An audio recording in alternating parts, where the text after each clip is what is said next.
Hello, everybody. Nice to see you all here. I remember when I had just learned how to drive. One of my friends said, "Hey, Laura, do you want to go camping?" I was like, "Yes, I want to go camping. I'm a teenager. I love to camp." Only problem was, campground was 45 minutes away. I had no clue how to get there. So I did what any sane person in the early 2000s would do, and I pulled up MapQuest. Who remembers MapQuest? Raise your hand. Yes. So I put in my destination and my starting location, and it spit out that lovely list of step-by-step instructions. And I hopped in my 1999 Volkswagen Jetta, and I was like, I'm gonna go camping, it's gonna be great. I was on my way, and then bam, detour sign. I was like, okay, I got this. I'm trying to follow the detour signs, but you probably know where this story is going, right? I ended up lost. And I tried to do that thing where maybe if I just take a couple of more turns, I'll end up where I want to go. No, I just got more and more lost. Until finally I pulled my car off to the side of the road, and I sat there, and I put my head in my hands, and I was like, how did I end up here? I had to go to a gas station, ask for directions twice before I finally got to where I was going. Fast forward a few years, now I'm in my early 20s. I was headed to work, and I was late, hit a red light, so I slammed on the brakes. I'm waiting for the light to turn green. I'm waiting for it to turn. It turns green. I push my foot on the gas to go, but the car doesn't take off. It kind of inches forward slowly and makes this noise like a witch being boiled in oil. Yeah! And I was like, oh no. And so I called a tow truck, took it to a mechanic. He takes one look under the hood and says, "Ma'am, you haven't had your oil changed in 2 years. You just blew up your engine." I was like, well, that makes sense. Sitting there, no car, head in my hands, asking myself that question: how did I get here? Fast forward another few years, I'm now in my late 20s. I've got my first credit card. It had a $1,000 limit. And I was like, this is gonna be great for those months where the paycheck just doesn't quite reach what I need. I'm not gonna do anything crazy, no like luxury shopping sprees. This is just for emergency uses only. 30 days later, I get that credit card statement in the mail. I look at the bottom, it says $990. I was like, what the heck? How did I end up doing that? I look at my purchases, and I had been so good about not making any big purchases. What I had done is $10 here, $20 there, $15 there. Turns out math adds up a lot faster. Then I realized, there I was sitting, head in my hands, asking myself that question: how did I get here? I've also asked that question in some more serious situations. I was a store manager, and we were having like this epic year. Record year in sales. The employees were happy, the customers were happy, I was happy. And I get a phone call from my boss, and I'm expecting her to say, "Laura, you're amazing. I would love it if all my employees were like you. You're getting a raise." Instead, she says, "Laura, you're fired." I was like, what?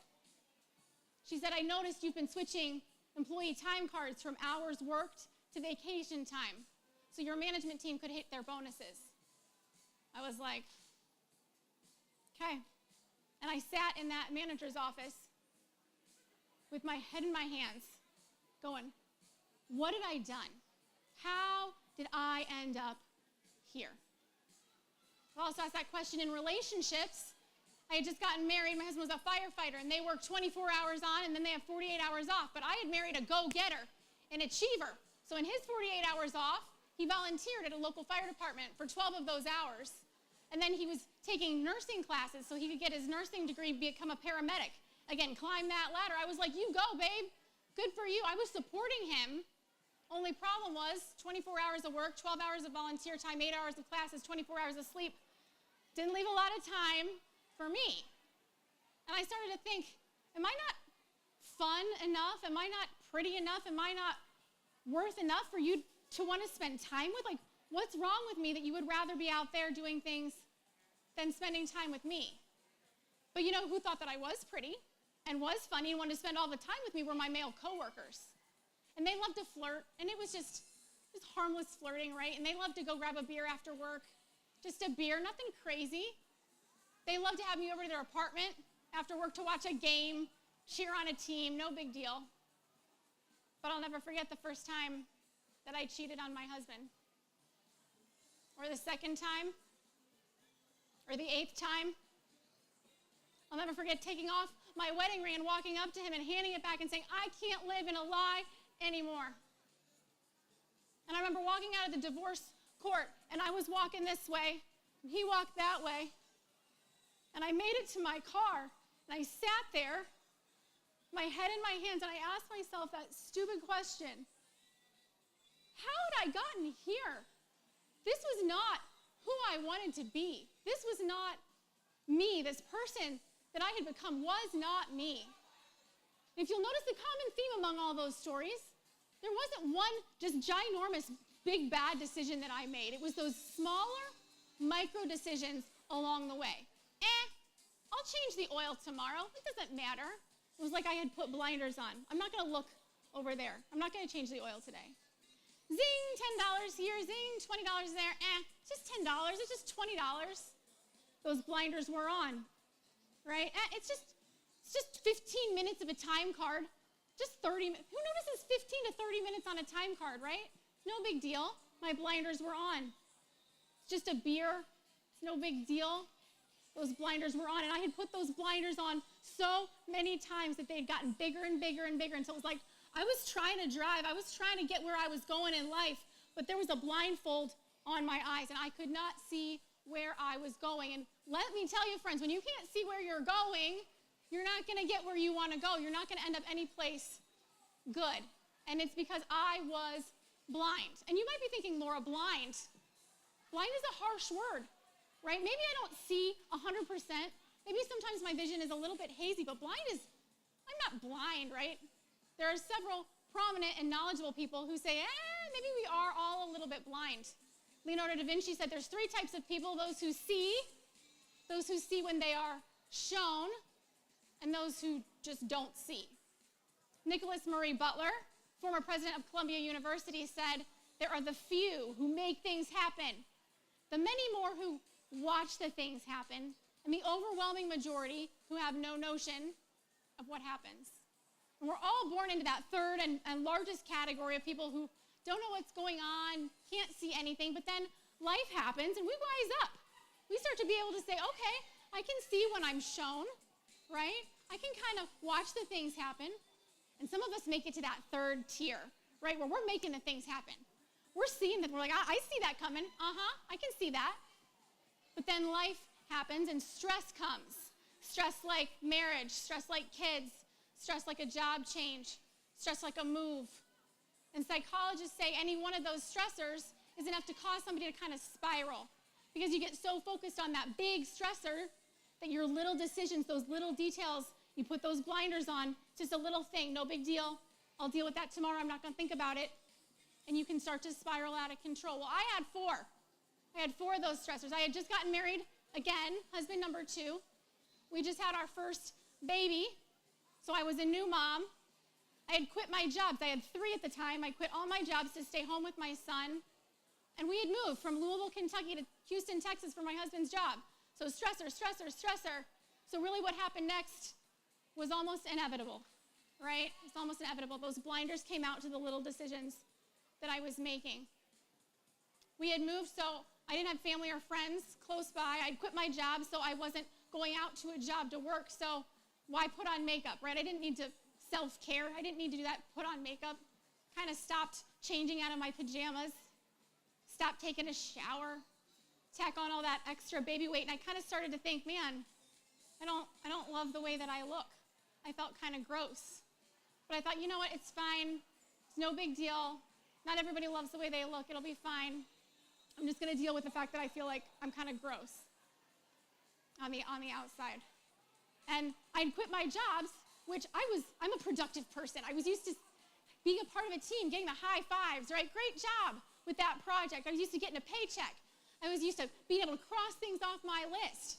Now I was changing diapers and sweeping floors and washing dishes, and nobody was saying, you changed that diaper in record time. Great job. That floor is so clean. Great job. So I kind of felt like, man, what I'm doing, it doesn't really matter. I'm not making a difference. Nothing that I do feels worthwhile anymore. And my husband's new job was demanding. He was another go-getter, another achiever. Apparently, I didn't learn that from round 1. And so he would leave the house at 7:30 in the morning, come home at 7:30 at night, tired, eat some food, go to bed, get up and do it all again the next day. And I was like, wait a second, where's the time for me? This feels a little familiar. This feels a little bit like round one. So I said, man, something really must be wrong with me that these men all want to go out and do something instead of coming home to spend time with me. What is wrong with me? And all of those little thoughts of, man, you're not attractive, you're looking kind of gross, man. You're not doing anything that matters, man. Your husband doesn't want to be around you. And they all started to build up and pile up. And I just kept ignoring them and pushing them down like I was wearing those blinders. Until they kind of all converged into questions in my head. Questions like, do you matter? Does anybody care what you're doing? Until I really started to get bad and I started to think, would anybody even notice if I wasn't around, if I wasn't here? I went so far as to kind of make a list of plans for what would happen, who would take care of my baby, if I just decided I couldn't live with that thought of I didn't matter anymore. And I remember the night that I was sitting on the edge of my bed, holding a bottle of pills, really wondering, would anybody notice, would anybody care if I took them all and just was not here? And then I had this thought pop into my head. How did I get here? That horrible question, how did I get here? This was not me. This was not who I wanted to be. This is not where I had thought my life was going to go. It was like I had had those big old blinders on for so long. I had gone right off the edge of a cliff, and I was in the bottom of a big, horrible, dark pit that felt a lot like isolation. It felt a lot like loneliness. It felt a lot like depression. It felt a lot like hell. It felt like I was living in my own personal version of hell at the bottom of this really, really big, deep, dark pit. There's only two ways you can go when you're at the bottom of a pit. You can go further down, or you can go up. That's it. You don't really just exist in a bad place, right? It keeps getting worse, or it keeps getting better. I didn't know how to make it better. I didn't even know how to cry out for help. I didn't know who to ask for help, where to search to find the answers. I struggled to even admit that I was thinking these thoughts, that I was having these bad thoughts in my head. And when I finally had a breakthrough, it caught me off guard. It took me completely by surprise. The wife, one of my husband's coworkers, called me one day and she said, Laura, she said, my church is having a women's Bible study and I would love for you to come. And I said, ha, ha, ha, ha. I'm not going to go there to a bunch of women who are wearing khakis. They got halos on their heads. They're talking about how much they prayed and they read the Bible, and I didn't want to talk about any of that. But I couldn't tell her that because that seemed kind of rude and judgmental. So instead I said, you know what, I'm so sorry. I would love to go, but my husband takes the car to work in the morning. We only have the one car, so I'm basically under house arrest. So I couldn't come even if I wanted to. And I don't have childcare for my son. I have nobody to watch him. So I would love to come, but no thank you. My sweet, stubborn friend would not take no for an answer, and she said, I will be at your house at 9 a.m. on Tuesday, and I will take you in my car. I have a car seat. We'll bring your son. And then she said the three magic words to every mom with young kids: free childcare. I was like, yes, okay, I will go for the free childcare, and also because I really felt like she was not going to take no for an answer, and she was going to show up whether I wanted her to or not. So she showed up, and I went. And I made it through the Bible study. It was okay.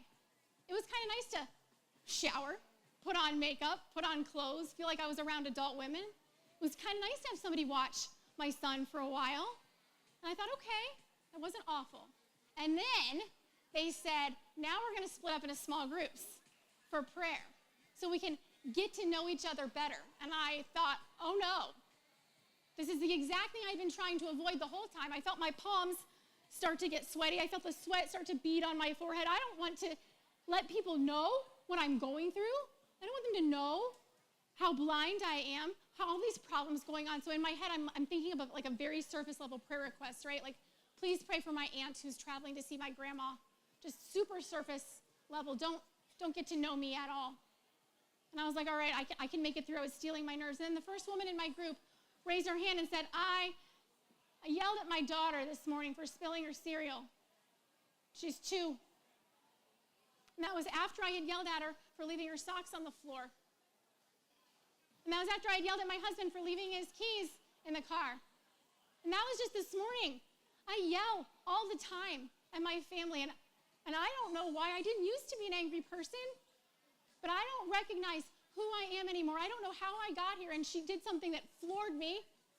She put her head in her hands, and she asked that question, my question, how did I get here? She starts to cry, and I started to cry, because for the first time in years, I felt like somebody saw me. Somebody understood what it felt like to be somewhere you didn't want to be and to not know how you got there or how to get anywhere better. And it was like the Lord had thrown a rope into that big, deep, dark pit and said, there's a way out. It's not the express elevator out. It's a rope and you're going to have to climb.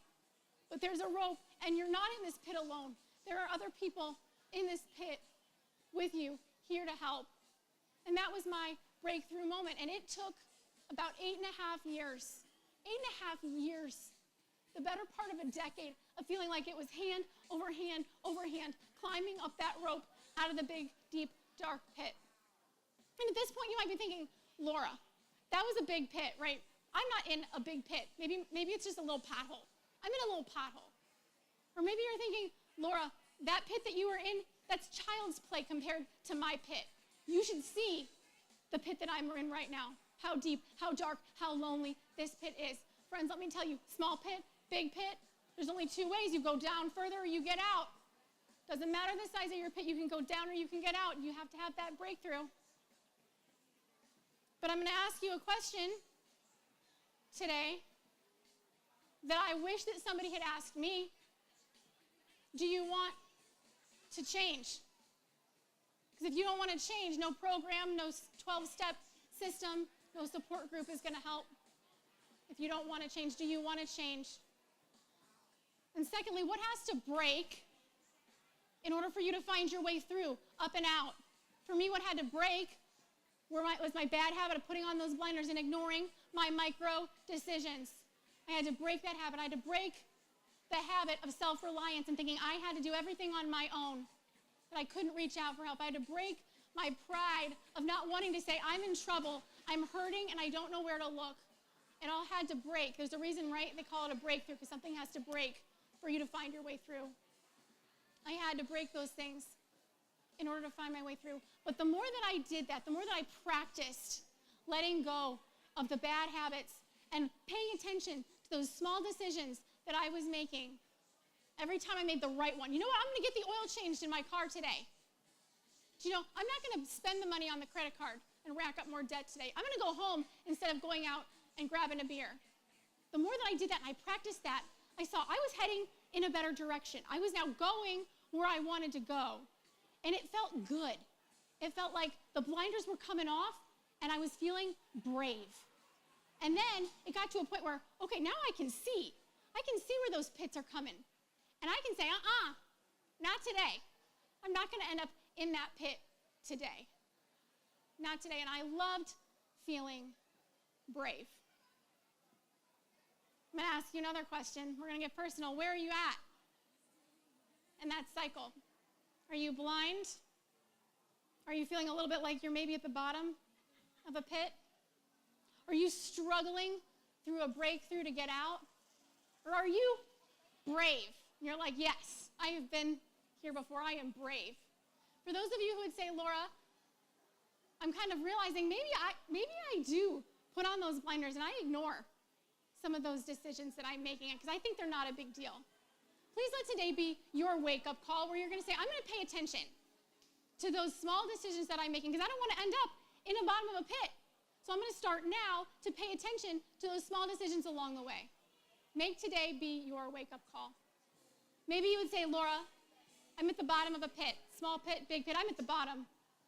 Please let today be the day you decide this is the bottom. You're not going to go further down. You're going to find what it takes to start climbing your way back out. You're going to do what I couldn't do and find a way to reach out for help, to cry out for help, to admit that you are in trouble.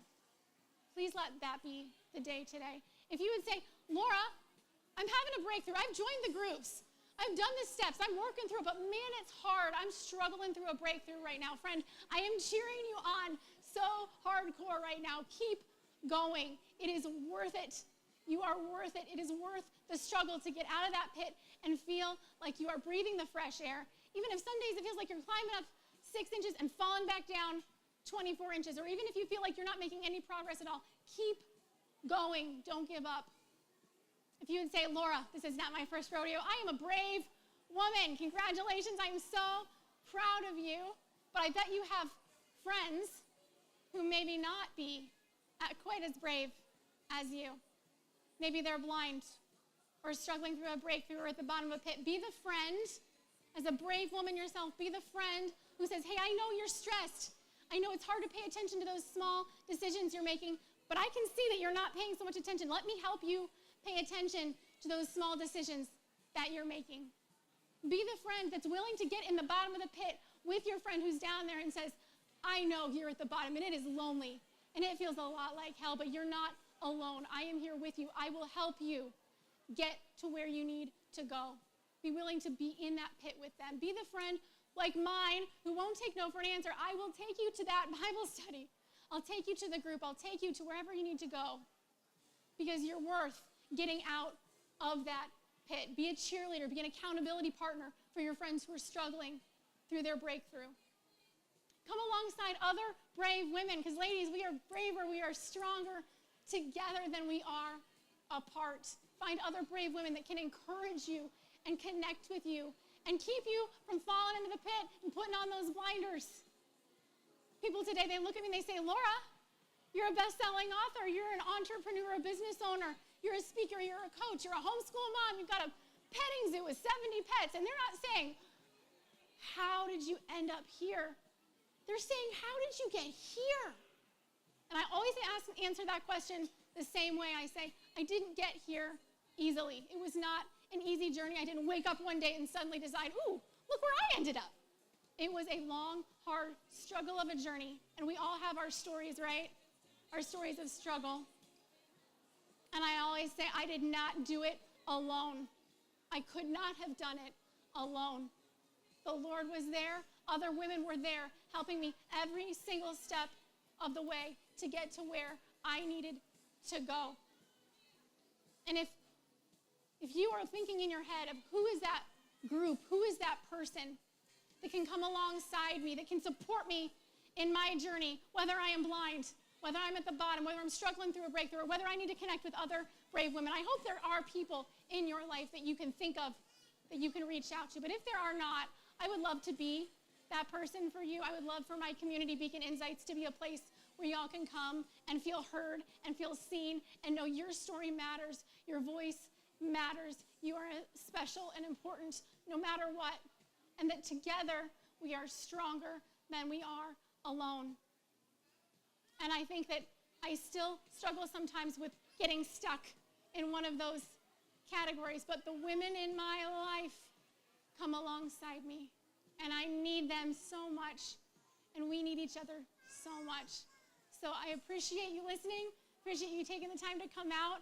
Feel free to visit my booth over there, Beacon Insights. Share your story. We can talk about your story and what you would want to write in your books, how you're going to get out of your pits and live bravely. So thank you so much.